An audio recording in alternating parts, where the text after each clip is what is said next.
twist grip. Yeah. So you're gonna like split those up with me? Or are you gonna just... No, heck no. Okay, cool. Just wing it, dude. Should I? He Should did I, a bunch of research beforehand. should I throw a bunch of these out? Just Rapid fire? watch this. We'll see how You ready? Baja 1000. scary, fast, gnarly. What countries have you been in states? Portugal, Chile, New Zealand, Canada, Mexico, Oregon, Washington, California. No. Favorite dirt bike? Any dirt bike with 2 wheels, not a thumb throttle, has to have a twist throttle. No quad riders. Who's better at riding? You or Kevin Rookstool? Probably Kevin Rookstool. He gets gnarly. Is it because he's fearless? Kevin might be. Test. Weekly Braaappp. Weekly Braaappp.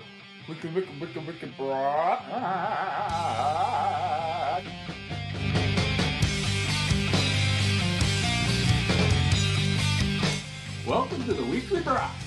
Your place to go for local, national, and regional off-road racing news.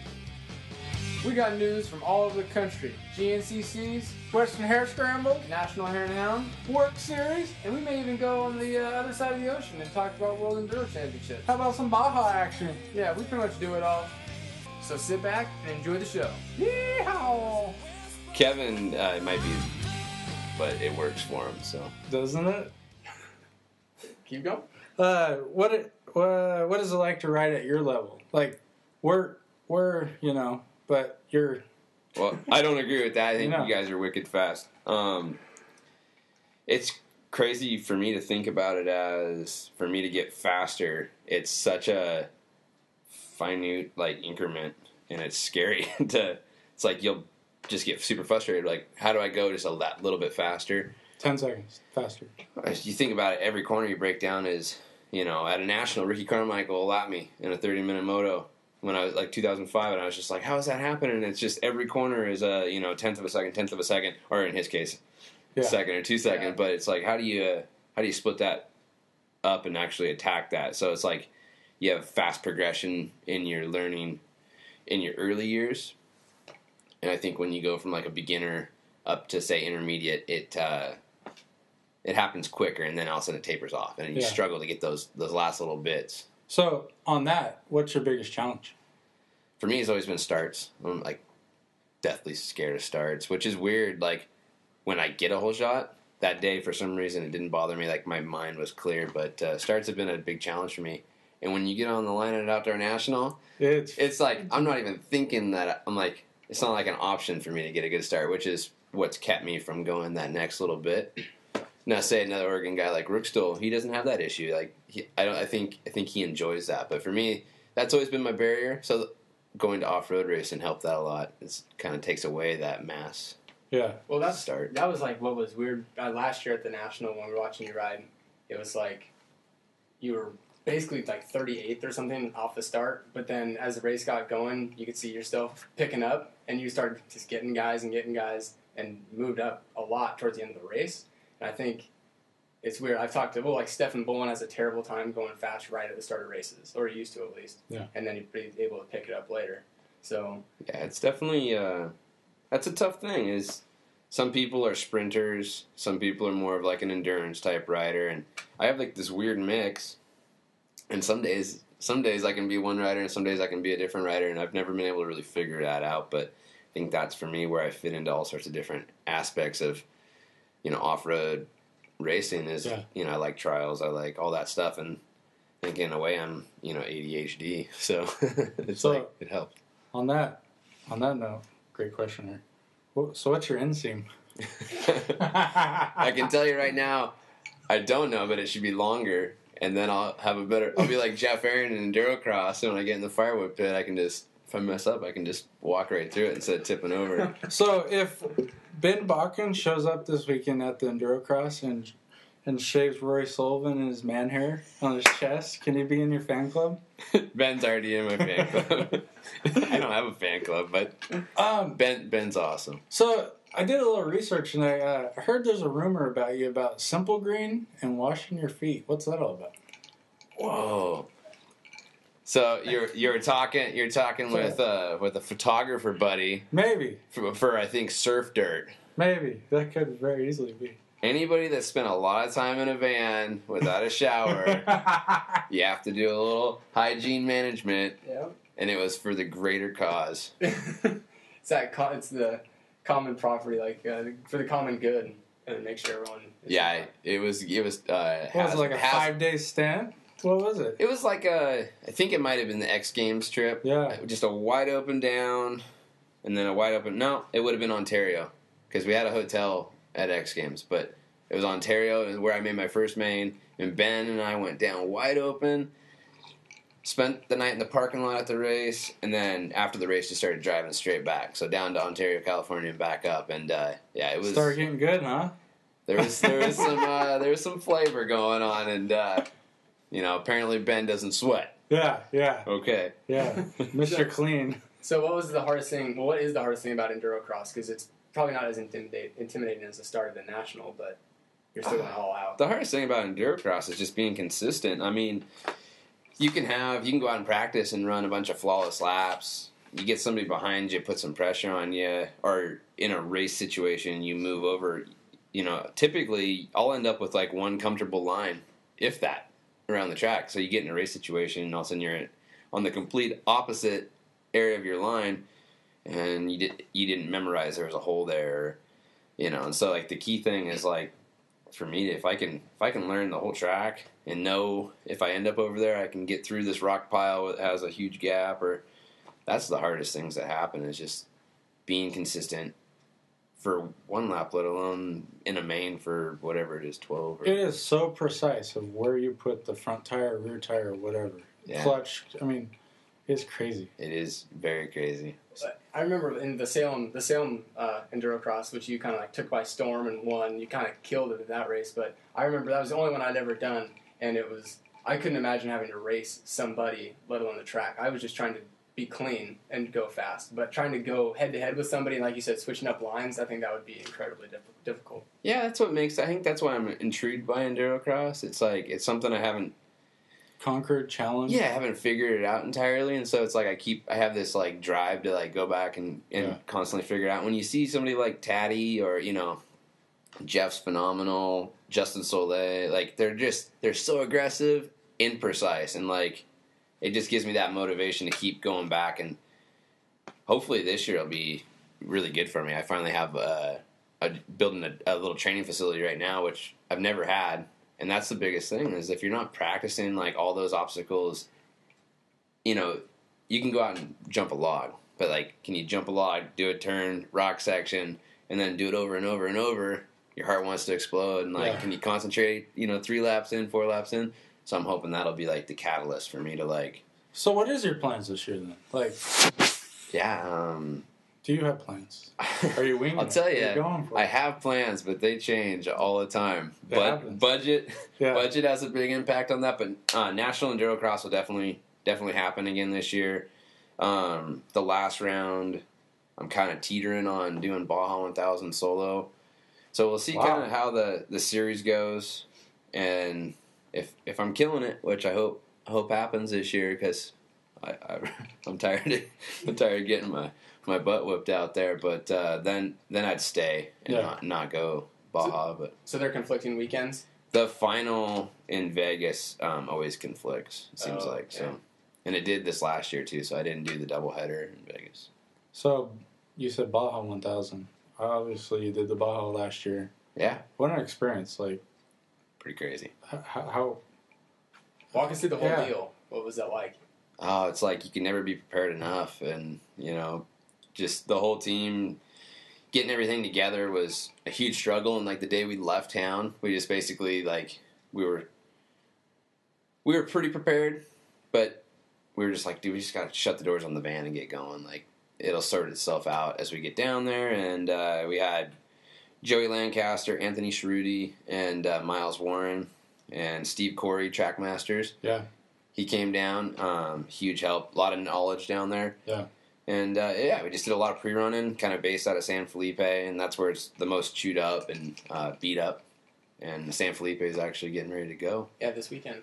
Yeah. So, it's just bunch of guys with a lack of experience. Joey was the only other guy that had ridden down there, and we just kind of went for it. I mean, it's always been a passion of mine to go tackle something. Well, it doesn't matter if it's Baja or it's just anything. I like goals. I need something to strive for, and so that was just one of those things. So 1,000. Are you want to do it solo then? Or? Yeah. So every other year they go like a loop and then a peninsula run. Yeah. And I've heard the peninsula runs, even though it's more miles, it's actually easier. Maybe less wear. Maybe easier is not the right word, but a little bit smoother. The loop is a shorter miles, and that's not true 1,000. And it's using a lot of the more sandy, sand washes and the more heavily used stuff to the north, and so it gets a little bit smoother and faster down south. So you're hooked. You're hooked on it. Oh yeah, it's the whole atmosphere, everything. Oh, it's amazing, right? Like you just ride your bike, pre-run, go get gas down at the gas station, eat a taco, rip back down the road, continue pre-running. Like the logistics of it, I enjoy. Like it's just it's a big planning. It's a monster. But if it happens this year, awesome. If not, it can always wait another year. Yeah. So what is more difficult to prepare for, Baja, now that you've done it, or 6 days? Oh, 6 days, man. 6 days is it's something else. I mean, Baja, I was able to put stuff in the van and drive down, and I knew that I could facilitate other things, whether it's in San Diego or, Ensenada. You ship something over to Portugal or Greece or... Yeah, you better have your stuff in the container, or you better have some good friends around the world. Yeah. So, yeah, as far as preparing for that, I mean, yeah, it's probably Baja's a little bit easier, I think. The only thing that was harder for me personally to prepare for is I'm not a desert racer. So 6 days, I've ridden some desert-like conditions, like in Chile and also in Portugal, but it's more based around, like an enduro style, tighter, more technical. So you're not just going wide open across the desert. So. Have you thought about doing the Hare Hounds then? Maybe as I'm thinking about doing Murphy. Yeah. At the end of this month. So it's actually a fun event. 31st. Really fun. So yeah. It all kind of depends if I get a 450 or not. So yeah, I'm not going to go. I heard you only have a 250F right now. Yeah, I have a Endurocross 250F, and I've been trying to do a little bit of everything on it, but I missed the first Team Tortoise, which I was bummed. Those guys do an awesome series. Mm-hmm. But I didn't want to just go try to hold a 250F wide open and blow it up. And set yourself back a little bit more. Yeah, I go spend the money to go race, and I actually am being counterproductive. So right now, early in the season, I'm just trying to be smart, make some good choices. It's hard. I want to go racing, but I'm just trying to put my work in, road bike, and just prepare for the season. So the 250F is the key thing. You need it for Endurocross, but what I do is a mix of everything. So I need multiple tools to do my job. Right? So the people in the industry, you've been around for a while, like 4-stroke nationals, you've done everything. I mean, I think I need to do flat track. Flat track. And then you've basically conquered everything. Not conquered, but I participated. So I like that. You call it whatever you want. You call it whatever you want. But who's been around Rory Sullivan, helping you out, supporting you? Who's been in the industry, or whoever, through this whole thing? Well, for last 6, almost 7 years, my girlfriend's been, thick and thin through that whole thing, and it's a struggle. I mean, it's not easy, right? Your dirt bike, it's a big passion. So I mean, my family's been super key. My father, as I was growing up, was super supportive. Always, sourced bikes and stuff like that for me. And he's still there, helping, but, not in that aspect anymore. My mom's super supportive. But as far as industry goes, I mean, I try to stay fairly loyal to companies, especially here in the Northwest. But it's, it's a struggle. And there's a lot of companies that have come and go. Right. So. Well, especially with budgets. I mean, people will hear this for the rest of their lives now, but budgets are getting tighter, and so things, like you said, things are going to come and go. But I think you're pretty well known throughout the industry if you do come asking for support, or people are looking for a local guy that is known around the country. I think that you probably have quite a bit of success with that, just because of who you are, really, and what you've built yourself up to be. So yeah, I try really hard to maintain relationships. I I've been at it a long time, but I learn every year, and I'm still learning to this day. Like a way to show myself, as a valuable, commodity to these companies, and why they should help me out. I learn every year a better way, and I hope young kids coming up, I hope they really put the focus into that, because it's not just about getting product from a company. It really is like about what you can do for them. Yeah, it's a business. I mean, and I'm getting better, but I still get just the other day I got a 50% off in the mail, and I'm just like, wow, I can't really, like, it's hard. You got to generate, you got to build a relationship with these companies. But I was like, man, that's not really going to do it for me, but that's also where our industry's at right now. Yeah. Well, and I think you made a really key point. A lot of people think a sponsorship is, I'm just a fast racer, so I deserve this. But it's an investment in you to help them sell product. Yeah. And I think that when people start to understand that is when things start clicking for them in that sponsorship world. So I think that's definitely something. And now with social media becoming a bigger part of what people are doing, I think that advertising yourself is becoming easier. So hopefully people will pick up on that. So yeah, it's huge. So I keep track of you. Like, he's not a stalker, but he keeps track. Yeah, you're kind of like. Well, I think you're swell too. But I know you've talked about this before, but the Big Sky, like that race looks like so much fun, and then you came out on top. That was one of those weird days. That place is phenomenal. The views, all that. But I don't like dust. One reason I've never been a desert racer. Mm-hmm. I grew up in the Northwest. It rains all the time. We like mud all the time. So, it was dry leading up to it, and I just knew, man, start's going to be good. Well, I don't get good starts, so I'm working on that. Yeah. But took off up, it starts up the ski hill and then tucks into some, it's not really single track, but it was more like quad width. And I couldn't see what I was doing. I was like mid to backpack, on the AA wave, and right as I went into the trail, I was dead stop, both feet down, like couldn't see the trail. And there's bikes all around me, and your gut feeling is like, this isn't good. This is over. Leaders are gone. Like, but it was a technical, rocky, awesome layout, and I just kept plugging away, and I think it was like, it's like if you crash in the first turn sometimes, like, you're just more focused. Like, it kind of clears all those, like, nerves and stuff, and I just started picking away, and then some people had some issues, and I just found myself in, like, a key place, and, we looked at my lap times after the race, and every lap, they just kept getting faster, and I think I was just having a genuine good time, and that's why we ride, right? Like, that's why Are those uphills as gnarly as they look? Yeah, so that rock uphill that they talk about there, they had a few, like, cutouts into the trees. I think there was some confusion on the first lap.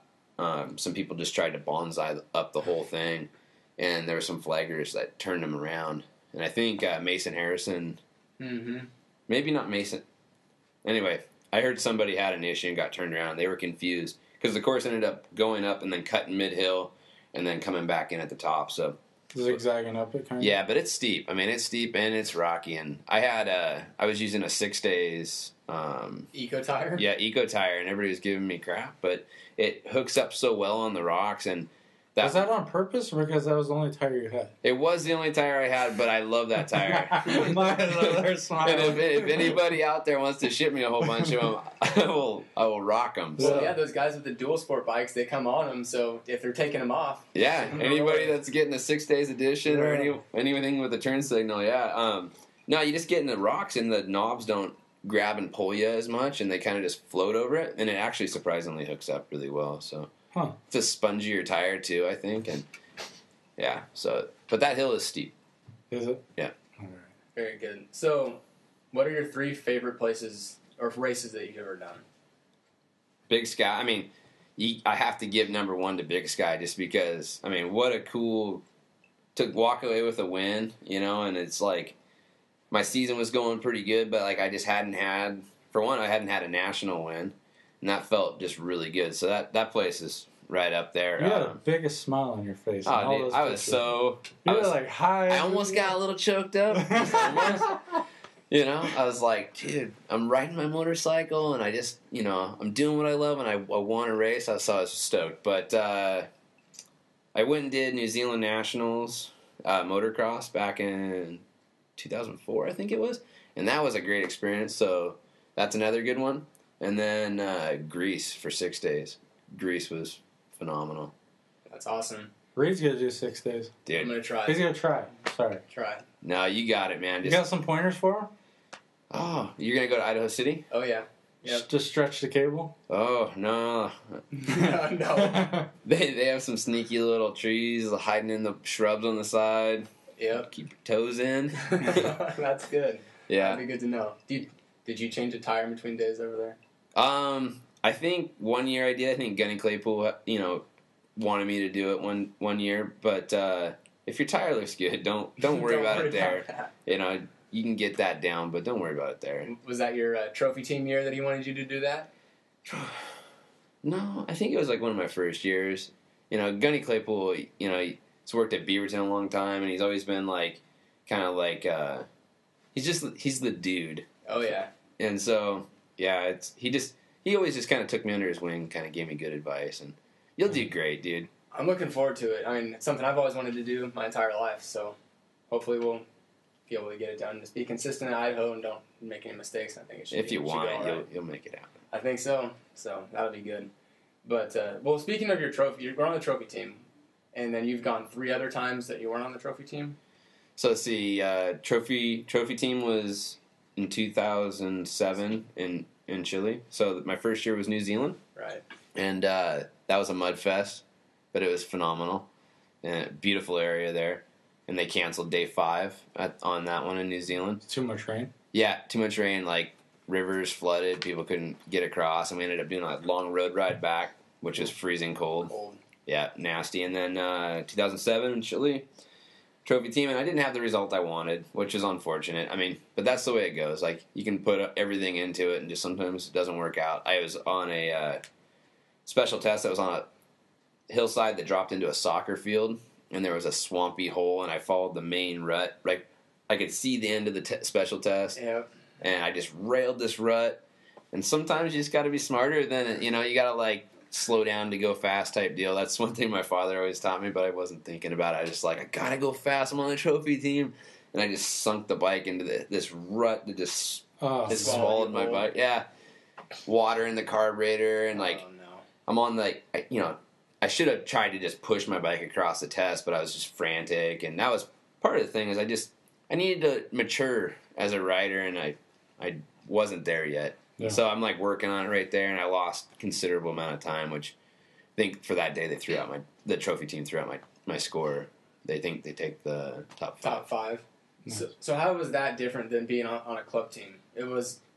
Was everything handed to you? Was your trip paid for? Absolutely not. No, it's like it's a real team atmosphere. I think that Team USA has really come a long way. Like, Kurt's put a lot into it in recent years. That year, I think it was still everybody was kind of struggling, you know, like doing their own thing. And I think nowadays, I think they've really come together with a professional package. And, you know, they were working on it at that point. If you had an opportunity, would you do it again? Oh, absolutely. I mean, Germany would be rad. I wanted to go to Finland last year. You know, it's always on my list. I mean, if people could see my calendar, that I have like an endless schedule, but it's just not, you know, it's not doable. It's not feasible for sure.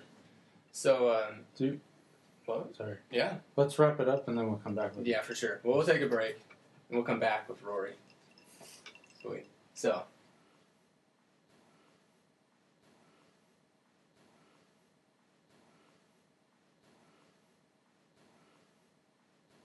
What kind of beef do you like to barbecue? Brisket. Oh, man. That was not. Are you vegetarian? No. Dude, what the? Am I vegetarian? What kind of beer do you drink? Oh, well, he got me on the beef question, so any carne asada in Baja, which I'm pretty sure is dog. Spanish for dog. And then since you say beer, and now I'm thinking about Baja carne asada. Are you getting hungry? Tecate. Don't say Corona, please. Tecate.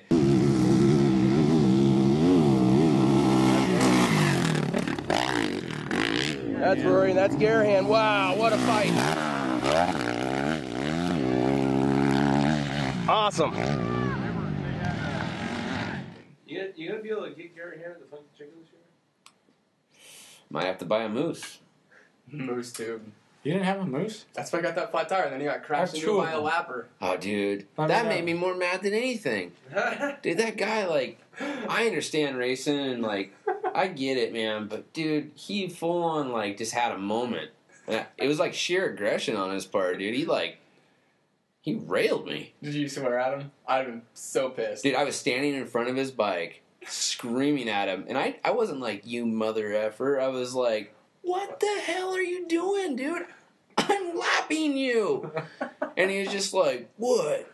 But, like, you know, like a rutty tree, you know, gap, and then, like, there's a berm way over here. And he's, like, over here, and I'm railing out here, and he just turns and just comes straight across, like, I gotta block this guy. And I'm just thinking, like, my whole lap, I'm going, you know, I got a flat tire. I'm like, where's third? His third's coming. I know they're coming. Yeah. And I'm, like, freaking out, you know, leaning back every chance I get, trying to get the You're front, really off the ground. trying to get the front tire off, and then this guy, like, wads me up, and I'm just like, ah. No. Can't believe he came out of the woods in second still. Me too. I was Yeah, like, you guys what the had heck? you guys had a huge lead, Dude. though. It was like a 15-minute lead or some stupid thing like I was that. twisting grip. Yeah. I was like, any chance I could, I was like, if the front tire can be light, I was wide open. Yeah. And there was those field crossings that were like, Yeah, Sideways. side hill. So you're wheeling across them? dude, The best like, of you. you would touch down, you only could go so far, it'd touch down, and then I'd like slap my foot into the ground at high speed. I'm just like, this is insane. Dude.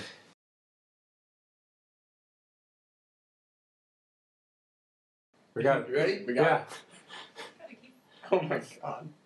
It's like a starting line. Don't psych Rory out. 4, 3. Who's starting? Go ahead. Alright, welcome back to the show. Took a little break because I needed to catch my breath. But anyways, what are we talking about now, Don? National Enduros. Nice. So we had another National Enduro last weekend. We did. Corey Buttrick got his first win of the year. Factory KTM. Factory KTM rider. And Stu Baylor didn't get the turkey like we were talking about last weekend. I personally was going for him. You were rooting for him. I wanted him. So, and then Lafferty got third. So you've done the series. What makes the National Enduro special? It's pretty cool. It's like every section is a little moto race, you know.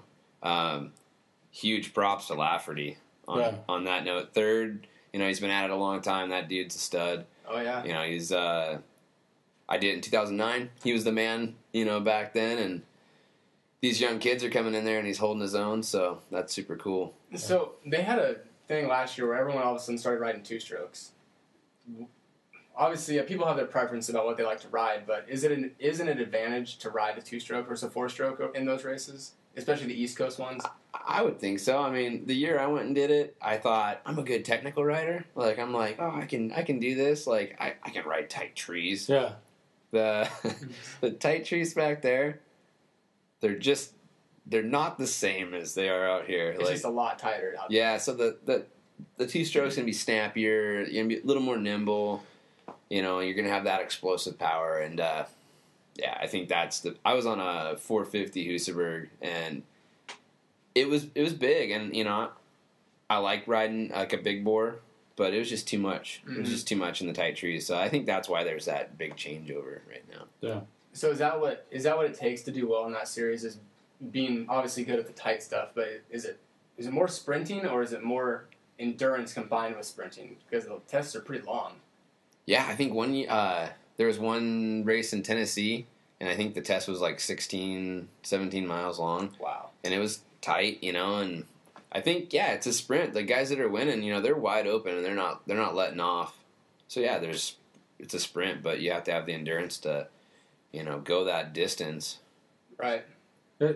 Mike Lafferty, he's been around forever. I mean, he's basically the old man, but it's crazy how I've seen him build his confidence up, and then he got beat, you know, a couple of years, but he's stepping back up again. And He knows what he needs to Yeah. do, and I think that's a good thing about, you know, I mean, being around all that time, he knows if he's going to Tennessee or if he's going, you know, what to expect to Georgia. He knows what the train's like. He knows what he needs to train on during the week, and you know, he may have a one-up on other people in that category. So Yeah.